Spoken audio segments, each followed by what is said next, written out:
Hello everyone and welcome back to my Star Citizen channel. Great to have you here.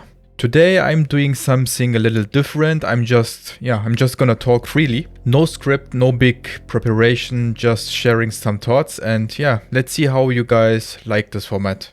But maybe why this format? So as some of you might know, I normally put a lot of work into my videos. I write a full script, I prepare everything, and I do all of that in 3 languages, which honestly takes a ton of time. I just finished the English version of my next video, which is going to be about the new next flight model, the changes that have happened and what that means for us as players. And that's a topic that I really want to dig into.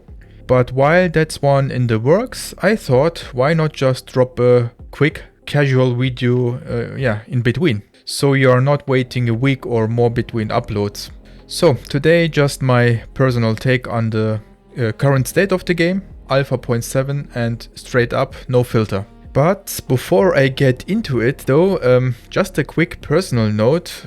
I want to say thank you genuinely to everyone who's been supporting me. It means a lot because some of you might know I've been building little tools to help explain Star Citizen mechanics in a more visual way. I uploaded one of them to Buy Me a Coffee. It breaks down how the armor system works in Star Citizen and all the details behind it. You know, I made a couple of videos about that if you want to watch it maybe. And if you are curious or just want to support the channel, feel free to check it out. The link is below the video. Really appreciate it. Alright, so where do I even start? There's so much to talk about, to be honest. Overall though, patch 4.7 has seriously revived the community in my opinion. I mean, I can feel it. The energy is very positive right now. People are excited and honestly for good reason. The stuff that came with this patch, especially the crafting system, it just breathes new life into the game and it feels very fresh. Now obviously not everything is perfect. That would be naive to expect, I guess. We are talking about Star Citizen at the end and we are talking about an alpha game. A lot of things are still being built out and that's completely fine in my opinion, but what genuinely surprised me is how stable the game has been running. I mean, sure, I run into some bugs, that's part of the deal, but at least they weren't those really frustrating game-breaking ones, you know? And if you play Star Citizen now for a couple of years like I do, I mean 6 or 7 years, you can get really frustrated if you take the shuttle and go to the spaceport and then realize the elevators are not working whatsoever, you know? So what I mean, at least we don't have these kind of game-breaking bugs anymore, and I hope it will stay like that. In my community, in my Discord, we have been talking a lot about blueprints. Basically, when do you get them and which missions give blueprints as a reward, for example. And it's been one of the hottest topics lately, and at the same time we all realized the game doesn't actually explain this on its own. Nothing, you know? And this is how it is in Star Citizen. You kind of have to rely on external tools or community websites that break it all down really well. And honestly, I am grateful those people exist. Without them, you would be searching forever. But setting that aside, most people in my community are genuinely happy that mining has more purpose again. The new quality system is the key thing here, in my opinion. Every rock now has its own quality level and that actually matters. There are some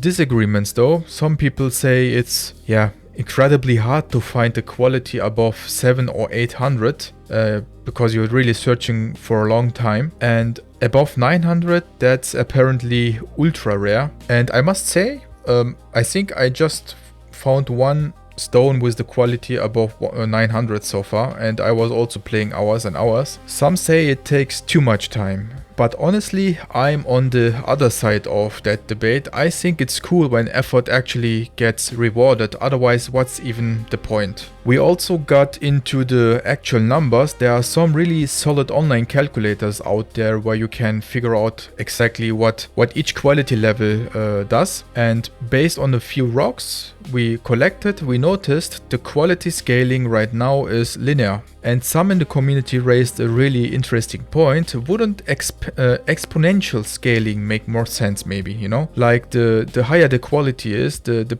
proportionally bigger the bonus is. Because finding something above 900 is incredibly rare. The effort is massive. If the reward doesn't scale accordingly, it kind of feels, let's say, underwhelming. I actually think that's a fair point. This is the first iteration though, and yeah, so maybe CIG will tweak it, who knows. But what do you think? Is the current linear approach okay, or would you also expect more an exponential reward? But yeah, coming back to the blueprints and the external tools for a second before I forget that, someone in my Discord joked that these tools must be made by CIG employees, basically leaking the data in advance because they are just so fast and accurate. Obviously, yeah, that's not the case. I hope so, it's not the case. It was a joke, but the data gets extracted from the game files, but it shows how quickly and effectively this community works. But still, it makes me wonder, wouldn't it be nice if the game itself offered at least a basic starting point, just something that says, hey,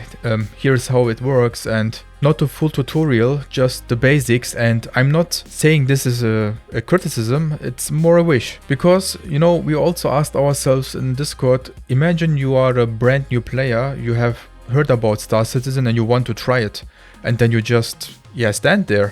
Where do you even start? I mean, even the veterans like us sometimes have to stop and really think things through. For someone completely new, the current experience is honestly overwhelming. That's a real barrier, and I think it's worth keeping in mind. And something I keep noticing more and more lately, and I say this regularly actually, is that a lot of players immediately shout, it's a bug when something doesn't work the way they expect, even though it's actually a game mechanic they just haven't learned yet. I mean, obviously real bug exists, absolutely, but not everything that behaves unexpectedly is a bug. You know, the classic example is this new engineering gameplay. Sometimes weapon won't fire, as you know, and it's simply because not enough power has been allocated. Other systems are drawing the energy, and yeah, that's an intentional design, but you still see people everywhere going, yeah, broken, bugged, doesn't work. I get the frustration, but it's not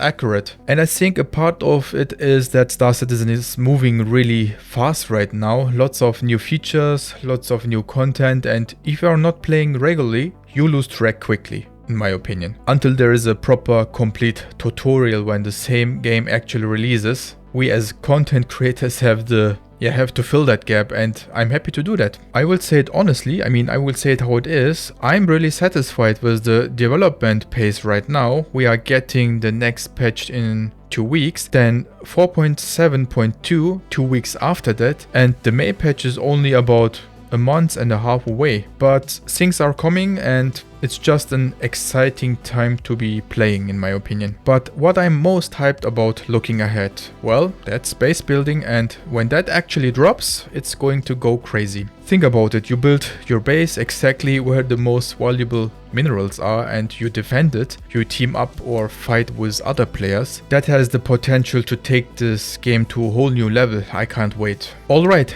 that's it from me for today. I really hope you enjoyed this more casual format. If you did, let me know in the comments. I will definitely do more of these, and if you want to support the channel, drop a like, hit a subscribe, check out my Buy Me a Coffee page. Everything helps and honestly means a lot to me. Until next time, take care.